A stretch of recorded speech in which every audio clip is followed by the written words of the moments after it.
You're listening to Just 3 Clicks, and this is episode 17, 2020, COVID-19, and the long wait, a year in review.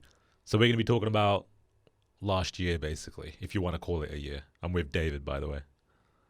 It just kind of made me, hearing that then, it should be called COVID-20. It'd be better for my OCD. 2020, COVID-20. From what I'm understanding, the mutations will be called COVID-21. So I think they will change it. That's better for I mean, at least it's been adhering to my guidelines in the conventions the fact that of it's naming. called COVID-19 makes me feel like it's been going on for 2 years. Isn't it like the 19th mutation though? Like it's just happening. Is that what it is? I thought it was a year. Google it now because we need to. I need to know this. I'm pretty sure it's like the 9. I'm probably talking complete rubbish, but why is it called COVID-19? Here we go. Why is the coronavirus infection called COVID-19? According to Medscape, the illness caused by SARS-CoV-2 was termed COVID-19 by the World Health Organization, acronym derived from Coronavirus Disease 2019.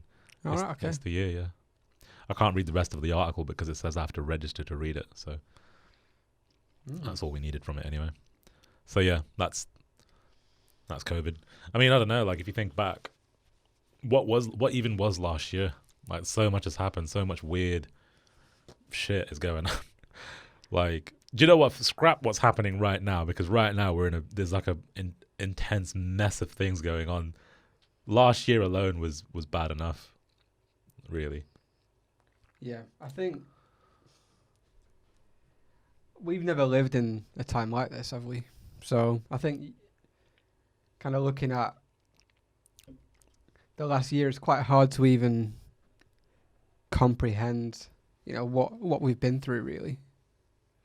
I mean, I think me personally, I'm just in a position where I'm trying to just carry on with my life, and I've got family, I've got the business, but then there's a big area of my life where I just can't do what I want to do, which is kind of stresses me out, because my entire life has always been about freedom. Same. I work to be free. Yeah. The reason I started a business was to be free. The reason why I wanted to go and make, millions of pounds was so that I could be free. And all of a sudden, it doesn't matter if you're a billion. Well, it may matter if you're a billionaire, but you could have you could have billions in the bank, and depends what kind of billionaire you are.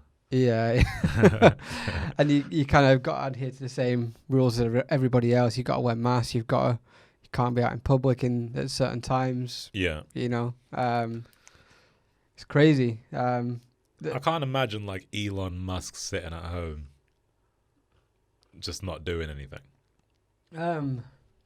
You don't know. I think there's still things to do. Like we can all, I mean, you can still do things, but the problem is you're not free to do kind of what things you would normally do. Like this time of year for me, I would be like, right, let's go on holiday for a week.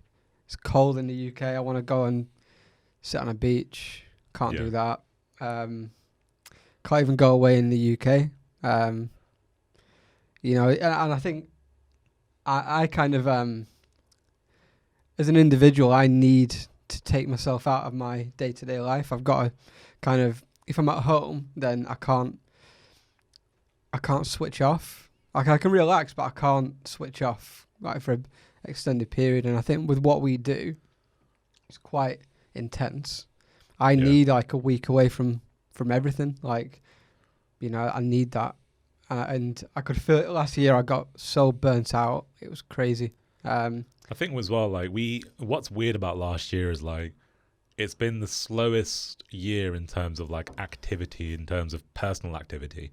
Like I didn't travel, didn't really do anything. Like I remember if you go back to episode 1 of this podcast, I remember talking about, because that was right at the start of 2019. It was all these new things that everyone was doing. Like I was doing jiu-jitsu, Toastmasters, meetup groups.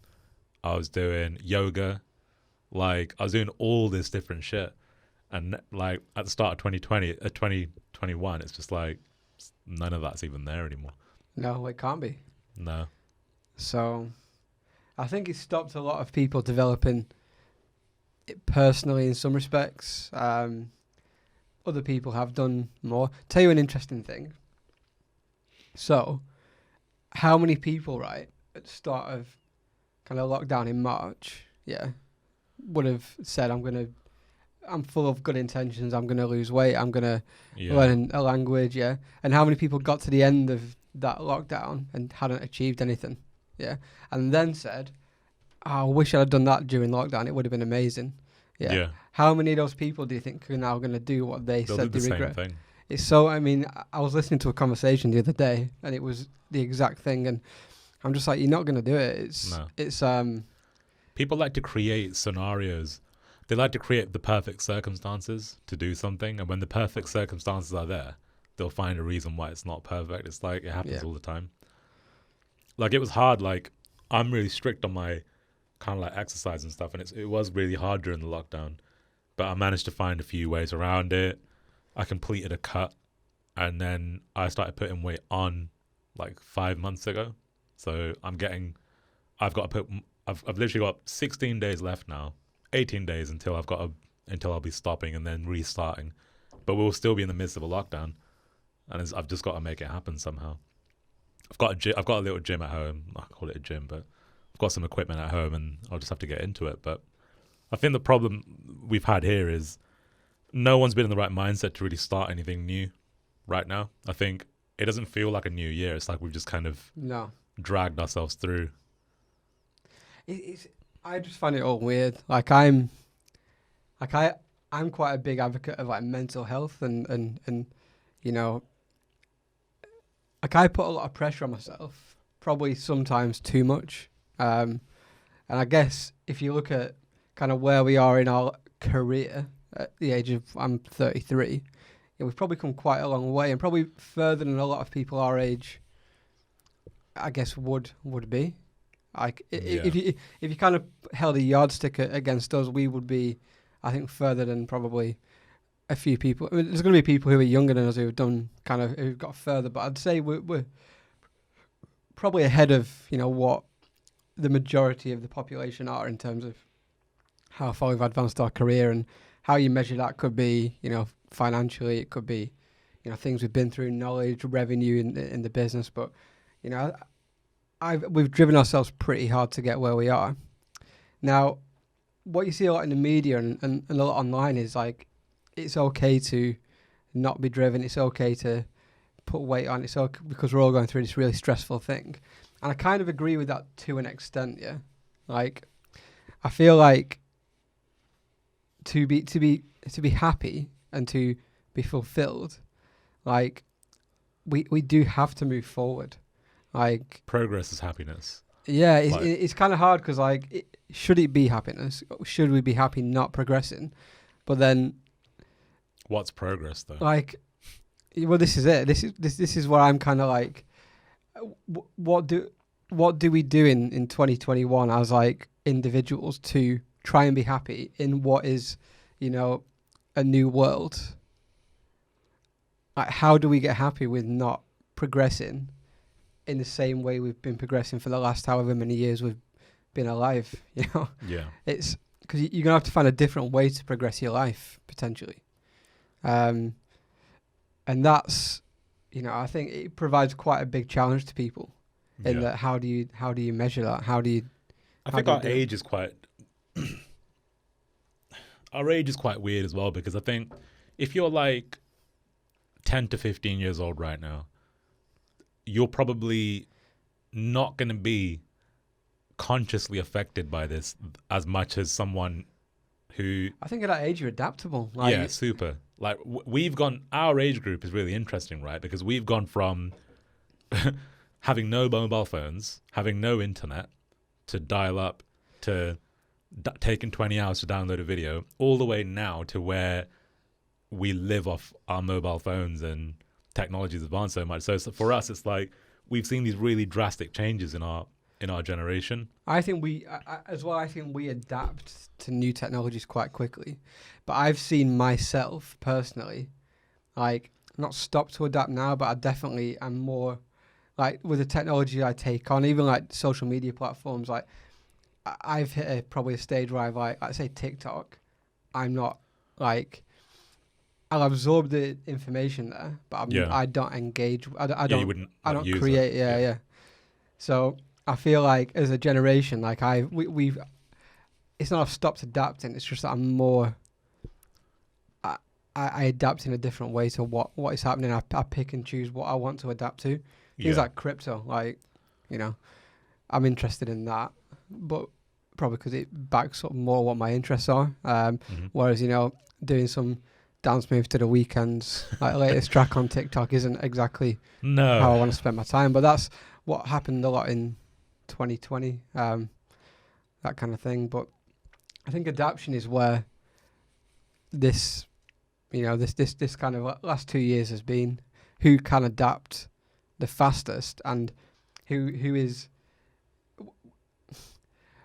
It's kind of like, say if you're 70 years old, I don't think at that age you can adapt as quickly. And I think a lot of it comes down to how I absorb information is the internet. Like, I will Google something, I'll search something online, I can then educate myself or not educate myself if you believe, what's going on with censorship, but I can at least get an idea of like what the answer to a question. So I can absorb this information, I can take it in, I can expand essentially my knowledge, or not expand my personal knowledge, but I can actually use the internet as a way to kind of bring that knowledge into my head in that moment. I don't need to store it, because the internet is that. If you're 70 years old and you've kind of shunned the internet, because I know a lot of people, or 80 or 90, I know a lot of people in that generation. I mean, my gran died, so a couple of years ago, and she wasn't really, a phone user or an internet user. So for me, like, whereas I could go and get that information about anything in a moment, she couldn't. And I think that kind of makes that generation or that kind of person less adaptable. They can only essentially absorb information from, say, the news channels. It's like my parents. My parents have only just started using YouTube. Yeah. Like now, basically. So I think because we've kind of grown up with it, and because we know how to use it, I think it makes us more adaptable. Like, how do you entertain yourself? Well, I could go and watch Netflix for an entire week, whereas my gran had to watch, Coronation Street at 7:30. So she had to wait for that to happen. Yeah. Whereas I could go and play a computer game I play FIFA. I could go and play FIFA for, again, an entire week. If we got locked down now, I could fill my time. Yeah. And I think that makes it a bit easier for us to adapt, because we can entertain ourselves, we can communicate, we can kind of live a very similar life to what we do in the real world online. I guess we have the benefit of our entire business is just online. Yeah, so we can actually just, I know we're sat in here right now, but like right now, the UK is under like another lockdown. We're supposed to be pretty much the same as what we were in March. We will occasionally come into the office because there's certain things we can't necessarily do from home. But there's not really anybody here. We've got me and David, and then we've got a couple of camera people outside because they've set this up. So, we can pretty much adapt to where we are right now. I think people are probably becoming tired as well. And I think one of the big things that people start to experience is feelings of dissociation, which is like, it's an anxiety symptom, essentially, where you start losing touch of kind of what's going on because you're not really in that present moment. Because our present moment right now is not really a lot. It's just, it's quite mundane, actually. So it's difficult. Like, I think it's a time where people really need to be aware of themselves and really understand how to just keep themselves grounded. Yeah. It's a tough time. I think finding ways as well to switch off and relax. You know, it might like you may do it at the gym. You may have done it by going on holiday or maybe going for a walk at the weekend. It may have been, you know, me personally, I would go and get a massage or go to spa for a day. That'd be like my, you know, way of. I could go in a sauna. I've got no phone, no laptop. You know, I can't even take that with me. So I could really switch off from everything, and that would be my way of doing that. Would be, you know, go and get a massage or go to a spa. Yeah. I can't do that anymore. I used to go and do yoga, kind of like you, but that would be I did like one-on-one like yoga as well. So I was really pushing myself, and again, that was pretty much like guided.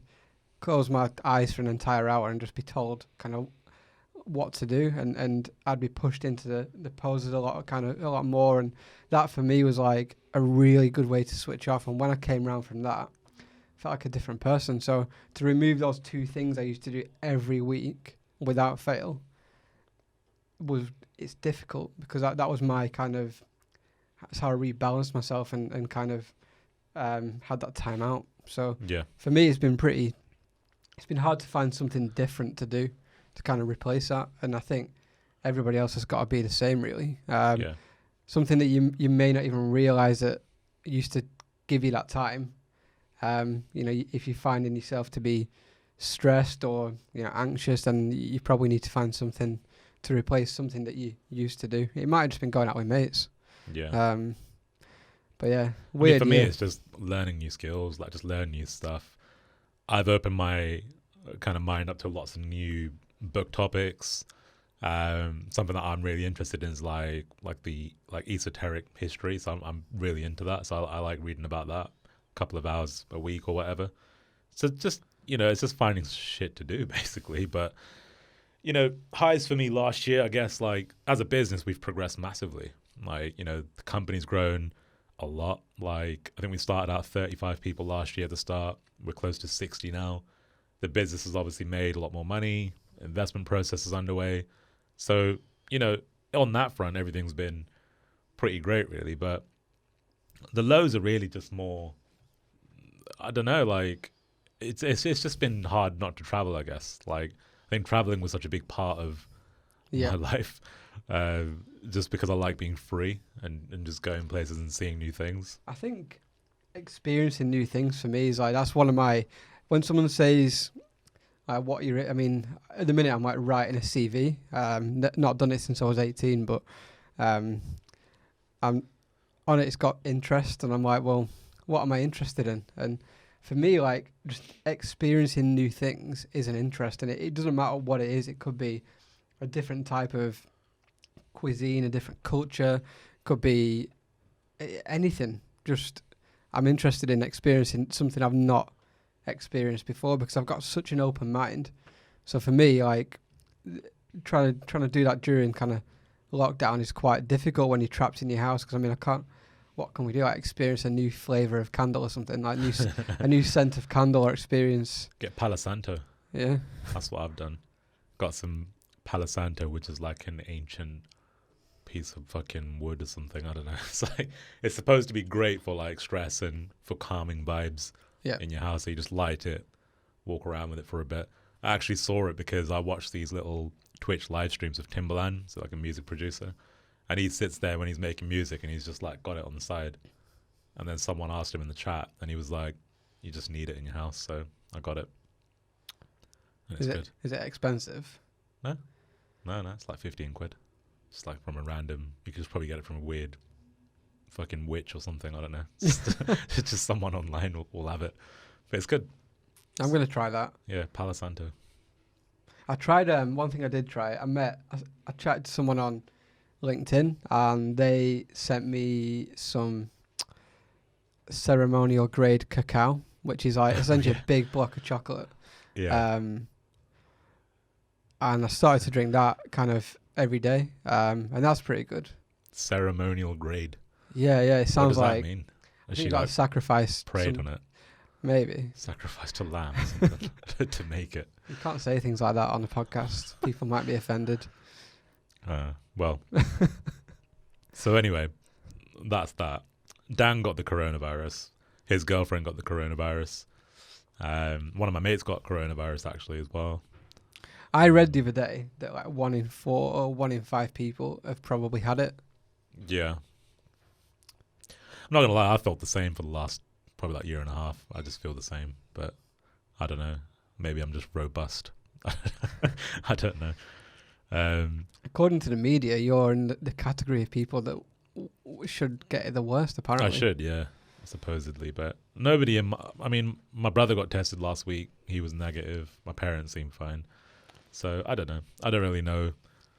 I still don't know many people who've had it, like, directly. No, I mean either. I know. Sorry, guys. I'm professional.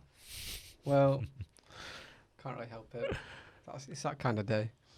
So that's last year, really. And then we've come into this year, and obviously there's a lot of stuff going on. Like, obviously there's the political stuff, which I don't really follow politics that much, if I'm being honest.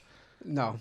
But, there's obviously like there's obviously like a battle for censorship and freedom of speech, which has become like a prominent like news topic in America at the moment, which I know it might look like it doesn't actually affect us, but it obviously affects us. It affects everybody, actually. Well, we absorb what goes on in the media, whether we like it or not. Yeah. Because if you're not watching it, someone you know is, and they will talk about it. Yeah. So I think it's very harmful at the minute to absorb as much information as we are doing, especially when you don't know what's true and what's not. Yeah. Because what you hear and kind of absorb, it does impact the way you think.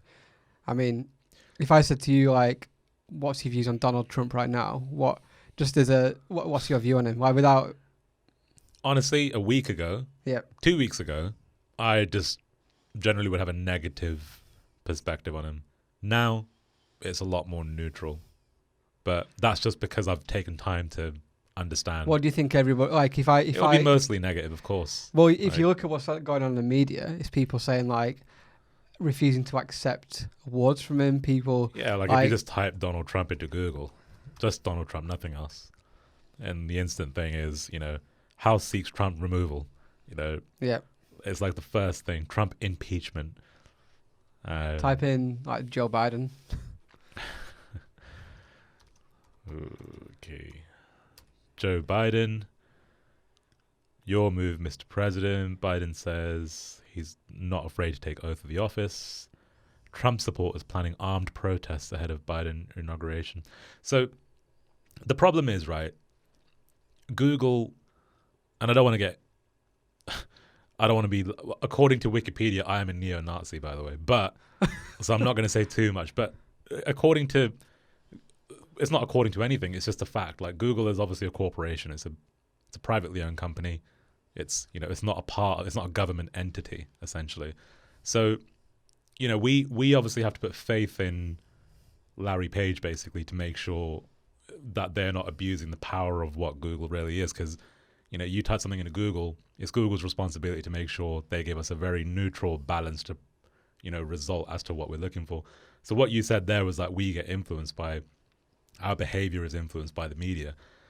Like, Google is media now. Like, media now is not just TV, is it? It's Facebook, Instagram, everything that we use in our day-to-day life. Like, we spend most of our time on our phone now. So when we're Googling, and it's funny we call it Googling, we don't call it searching. We actually call it Googling because that's how much of a ownership Google has over searching for things. It's like, Google is a corporation, they can decide what we see. Like, and that's not me being a conspiracy theorist, it's just factual information. Like, it's up to them. It's how the world is changing. It's how the world is changing, and I think it's not about the problem you've got as well is with the whole conspiracy thing. Is like, it's like if you think differently, or if you try and be more balanced in how you talk and how you view things, people say, "Oh, it's a conspiracy theory." Well, it's not. It's just what they'll call you now is an extreme right. They'll say you're an extremist on the right side of whatever thing. For me, it's about balanced thoughts. Yeah. So, like, what does somebody want me to think? Yeah. and like, can I see that agenda being pushed? And what is the harm of thinking something differently? Like, what is the downside for a group of people if I think differently? Yeah.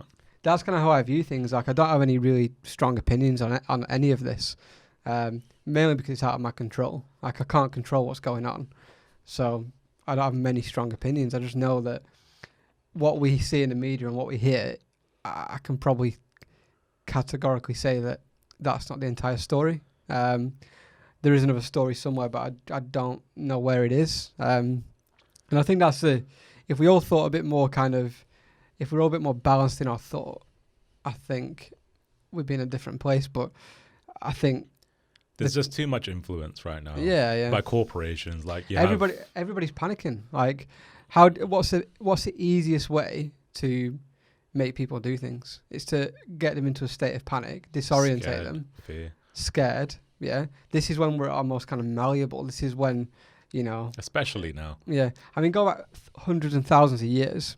Religion, like, everyone was scared of God. Like, oh my God, I'm going to go to hell if I do X, Y, Z, then I'm going to hell. And civilizations have gone through phases of how they make things happen, how they influence. Like, if you want to go back to bare bones, the way you would influence your nation is through dominance, aggression, and control. Like, you'd whip the shit out of someone, basically. Yeah. You don't do it, you're going to die. Like, that's basically what would happen. Our civilizations have become a lot more, I guess, a lot more educated, a lot more intelligent as a species. We're developing really quickly. So now it's a psychological thing. It's not about going out shooting people. It's how do we influence someone to do something? And we do it in business all the time, for God's sakes. Like, we try to manipulate people's buying behaviors in business. It's the same set of skills. But, you've just got to be mindful of how corporations use these things. We rely on these corporations for everything now. Our lives are based around it. So it's a very treacherous time when, the services that we really rely on are basically trying to push a specific narrative. Now, I'm not saying if the narrative is right or wrong.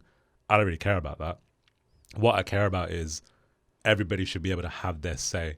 That's the main thing. If we don't have the right to say what we think, it's a problem.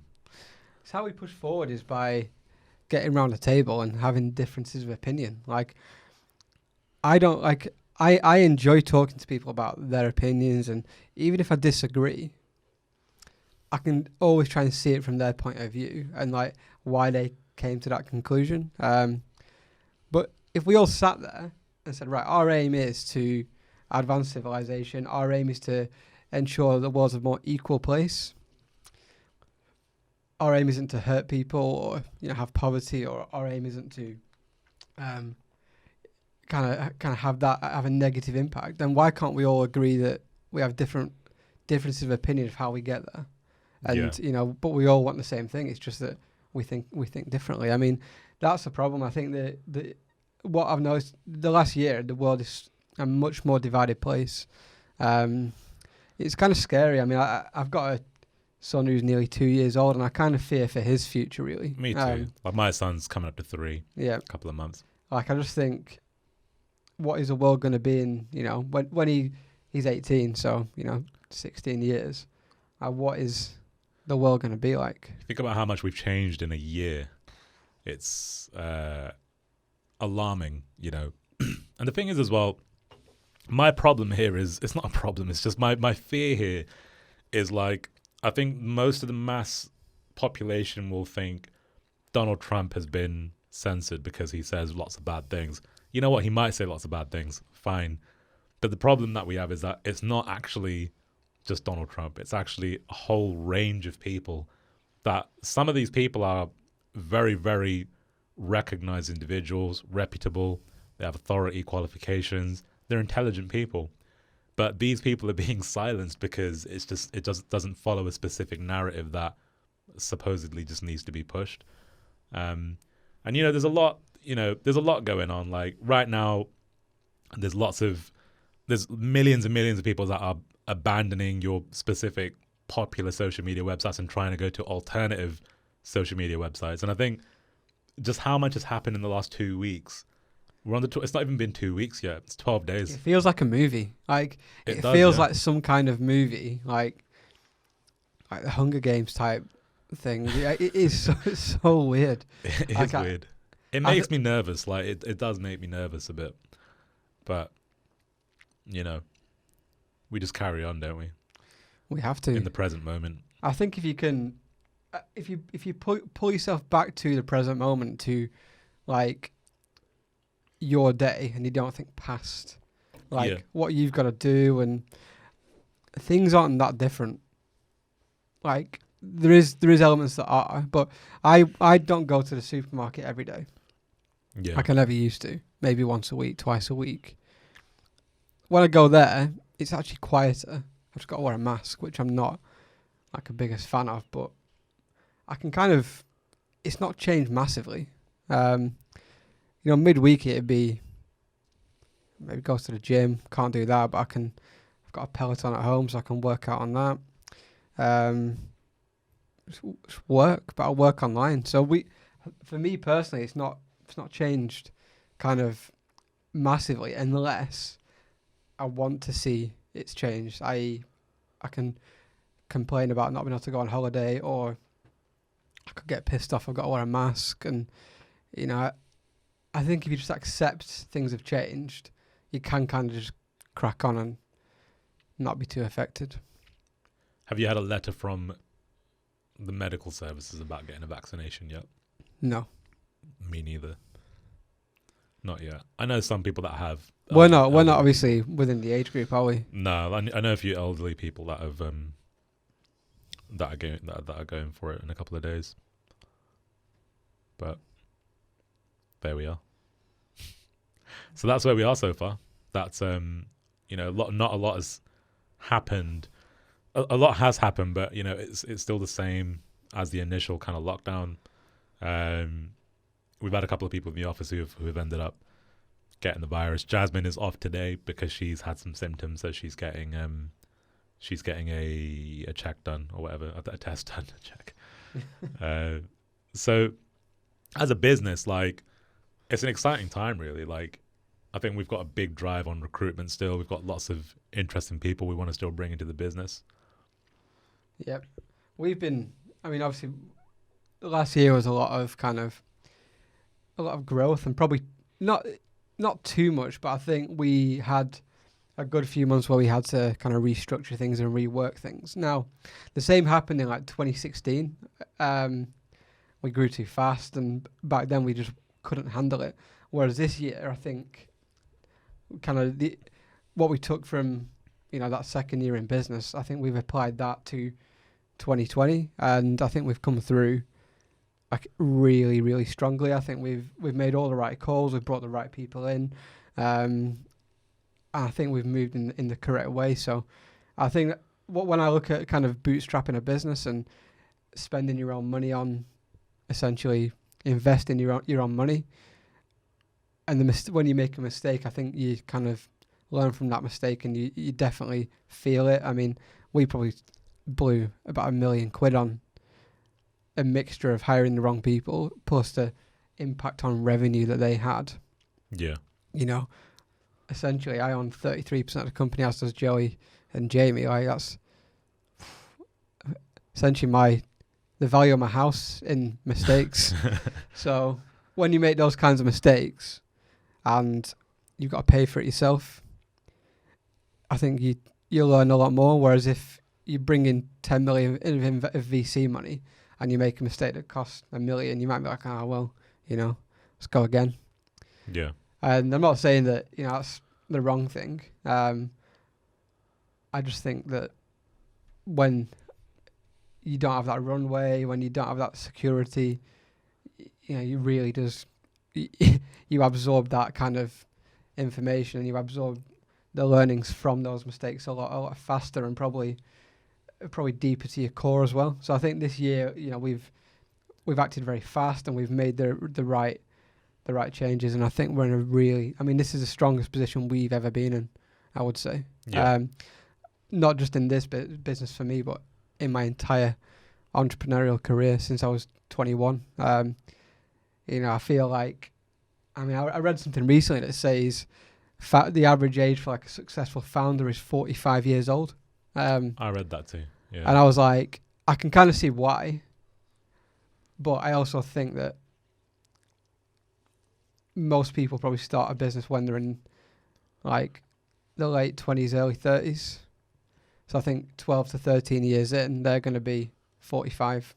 Yeah. Whereas I started at 21. So when I see a 45-year-old who's essentially that's the average age of a successful founder, for me, I'm like, well, if I'm 45, I want to be more successful than that, because I feel like starting at 21, I've got a bit of a head start, really. Because I look at the mistakes and the things I did and the way I thought at 21, say 25 and 26, and now, you know, the things that used to stress me out at 21 did not even register for me now. The things that we spoke about this before, and I think that's kind of what happens as you progress is you spend more time focusing on the big things that are going to make an impact, and the small things you kind of just, you know, even though they can feel big in the moment, you know they're not going to have a material impact on the future. Yeah. So I'd say that's kind of, as a business, that's where we are. I think we've taken everything we've learnt from 5-6 years and it's all been applied to the business like very quickly. And rather than feeling the growing pains and struggling, we've just shot through. Yeah. You know, when we see an issue that could become bigger, we kind of sort it out. And if we think it's not an issue that's going to have a big impact, we can just focus elsewhere. So I'd say we've probably just honed our instincts a bit, have we? Maybe. I think so. I think we've been building thick skin over the last few years. Like, I think we handle things so differently now, focusing on different picture to how we used to think before. Even down to how we pay ourselves, like it's completely different to like 3 years ago. The mindset was really different. I think as an example, when I started my business, I used to, if I made like 20 grand in a month, then I would just take 20 grand and whatever I made was my salary for the month. And if I made a grand in a month, then, you know, well, I better work a bit harder and make some more. Whereas now, like, we could all pay ourselves like a massive, but like the kind of bonus where like you could do serious things with it because we've got a good amount of cash in the business, but like more than what we need in terms of like working capital.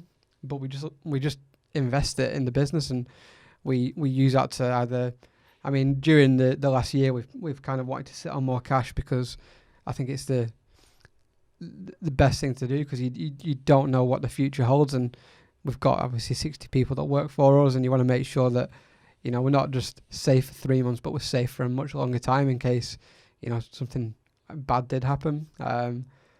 But you know, investing that money to grow the business is better than just taking an extra 50 grand each for me. Yeah. Like, I'd rather put that money to work in the business and grow it than...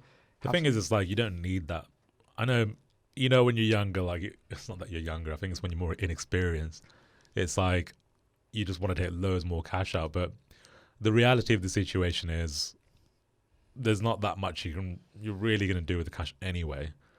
You got to pay tax. I think what happens, right, you go through a phase where, like, you want to do all these things, yeah. So you want maybe a bigger house, a nicer car. You want to maybe there's a bunch of things you want to buy, like gadgets and stuff. And then, so you might need, say, 10 grand, yeah. That 10 grand gets you all that stuff. And then you're like, well, I don't really need any more now. But then you'll get to another stage where you want a better car and even bigger house, and that might cost you 100 grand next time. So you get to the 100 grand and then you buy all that, and then it's like, oh, well, now I don't need the 100 grand, I just need everything per month. And I think then you might get to another stage where it's like, right, I need £1 million. But once you spend the $1 million, you don't need the equivalent of that every month. You just need like a smaller amount every month to be kind of to live your life. I think it's only the big purchases and the big things and the big upgrades. So it happens in like steps for me. Like it's a step change rather than, you know, just needing all this money all the time. Yeah, it's like I want to get these new speakers for my studio they're like $5,000, but the speakers I have now, they're fine. Yeah. So I don't really need to spend all that money getting these speakers. No, but then like let's say, let's say you sold some of the company or sold some of your shares in the future, and you got a few $100,000. You'd be like, right, I'm now gonna. Yeah, I could then buy them. I'm now gonna buy them. So it's as kind of well. like, I think that's the thing with like, I don't, unless I'm gonna make a big purchase, I don't need to pay myself any more money. But then, Yeah. I don't need to make those big purchases all the time. It's kind of like when I'm ready. I think that's a good skill to learn, because if you just got £1 million up front without ever knowing how to manage it, handle your purchasing behavior, you'd probably just blow it all. Well, look at people who play the lottery and win. Yeah. The statistics on that shit is crazy. Like, most of them just lose the money. Most of them just lose it. Yeah, because well, the thing, I think money as well. It's not just. It's quite a powerful thing and quite a dangerous thing if you kind of don't know how to Too many manage choices. it. Well, what it is we're taught from a young age that it's like a measure of value, not just for what you buy, but for you as well. Like, what's your salary? How much do you make? I'm going to go into that because it's like you can make $100,000 a year. Well, what's happening there is you're worth £100,000 a year. Like, what you do is worth $100,000. So we use it to measure the value of like things, but also ourselves. Yeah. So that's where like the danger is really. How much value do you provide to a company, to a government, to society? You kind of got to transcend it and realize that money is kind of, what's the word, like a fugazi. That's what they say in A what? Google. What? Fugazi. It's Fugazi. Fugazi. How'd you spell It's that? in The Big Short, isn't it? Is it Wolf of Wall Street? Fugazi. Yeah. It's that scene where where Matthew McConaughey's doing like, Oh, that. yeah. watch the scene now. We'll make everybody listen to it. So Fugazi. we realise I'm not talking It's not finding what it is. censorship. This is PolitiFact. Fugazi meaning. Fugazi is a slang word that refers to something that's fake or damaged beyond repair. It may refer to Fugazi, a post-hardcore punk band from Washington, D.C. it's certainly not about punk. Google like Wolf of Wall Street. Unauthentic. Yeah, It yeah. says Urban Dictionary, unauthentic, substandard, personal thing. So that's kind of what, for me, like one realization I had with money was that, I don't want someone to tell me what I'm worth per year, and I don't want to sit in a job and provide a service to somebody that says you're worth like $30,000 a year. Like, I think I just view money differently, really. I've got it. The scene. You know the scene, don't you? It's Matthew McConaughey and he's like bumping his chest, right? Yeah, yeah.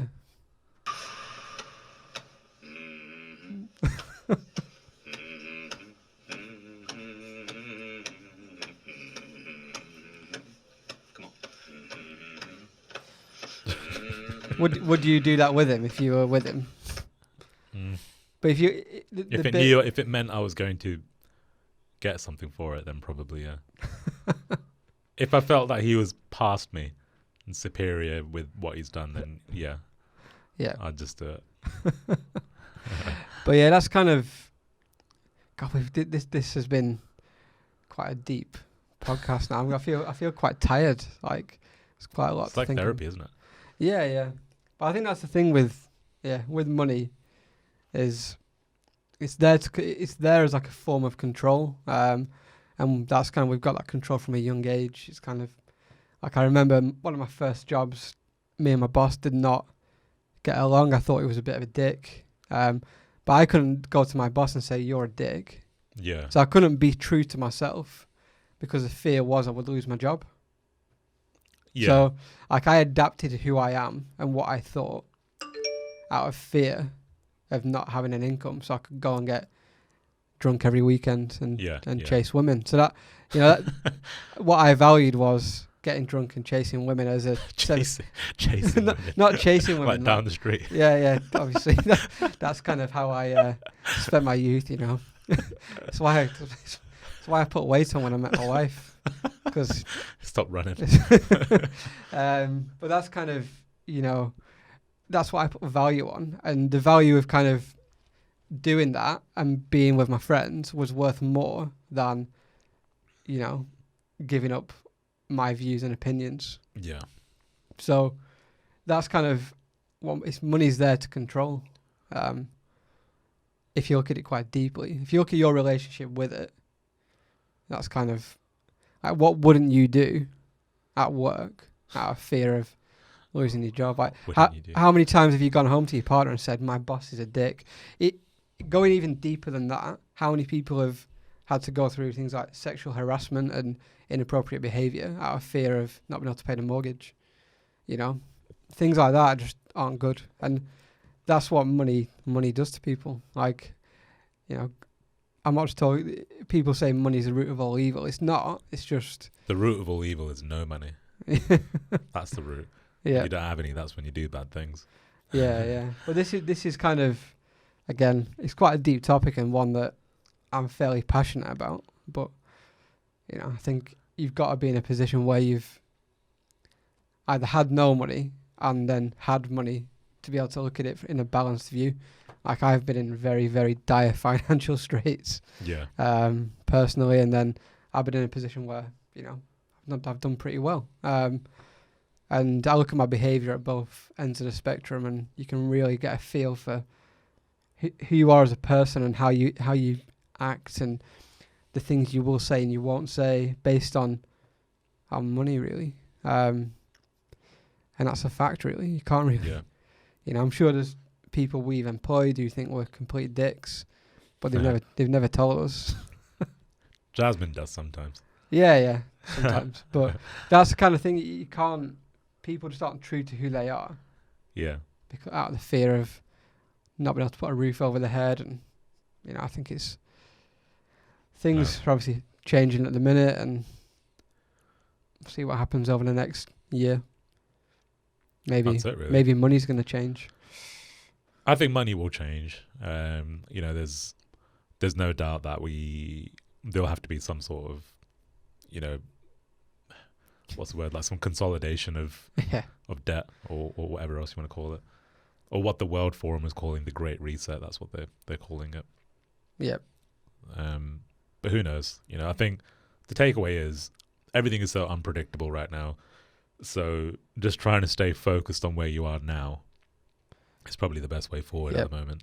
Like, don't put too much pressure on yourself, but still apply some pressure. I think we all need that. We all need to chase some sort of progress, and that progress might just be being happy and being content in your day-to-day life. It doesn't have to be something big. You know, dial back potentially your big goals and just choose something small. Like, it doesn't have to be, you know, you don't have to become a millionaire by 30 anymore. It might just be, I want to be happy. I want to have a day where I don't, you know, I don't cry, because I know there's a lot of people struggling right now. It doesn't have to be anything, you know, like big and grand that we're taught from a young age. You've got to go and achieve these big things. Just try and be happy. Or if you want to go and learn a new language, or you want to lose 20 kilograms in weight, or you want to start a $1 billion company, go and do that too. You know, I think just do what makes you happy now, or try and do that. Cool. What other takeaways from 2020 and moving into 21? I think for me, on the personal side, just trying to be, I think for me it's a big one, is just trying to be content with what I've got. I think as an entrepreneur, you have a natural tendency to want to always improve, achieve more, have more. And it's not always money. It's just like you just want to excel all the time. And I think just trying to be content with what I've got and what I've done so far. Yeah, learning that skill is important for me. I think for me, one thing is trying to be, like, I spend a lot of time in the future. Like, I fantasize about, you know, what life is going to be like in a year's time. But not just that, there'll be things I want to do. So like, one thing I want to do is build a house. But then what I'll do is I fantasize about when I've built my house, and you know, I've got my gym, I've got like a spa in my house, I've got like all the equipment in my gym, and you know, a personal trainer coming every morning to train me, and then like I've got another kitchen at the back of the house, which is where my private chef's going to be. You know, so my food's all made for me. Now I can literally imagine this life. I can fantasize about it, and then I can move towards it. Now it sounds really kind of outlandish to most people. I get that. It is to me.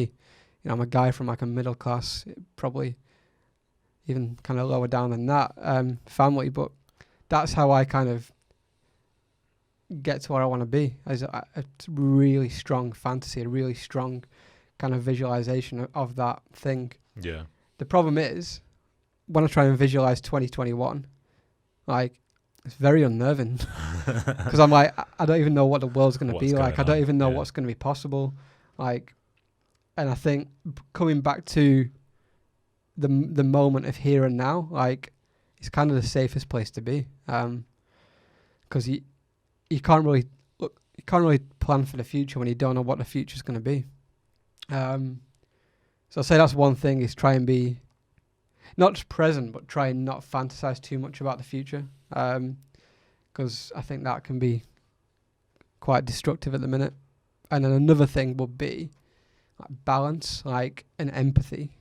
So you're going to see a lot of division in the world. You're going to see a lot of people who are shouting people down, but always try and just take a step back and look at things from other people's perspectives, and also just acknowledge that people can have different views. Even if those views are really bad, it's their right to do that. And, you know, I think society will treat them how they deserve to be treated, or I would hope they would do. And I think just in this cancel culture that we're going into at the minute, it's not good for everybody, because everybody will get cancelled at some stage, like everybody.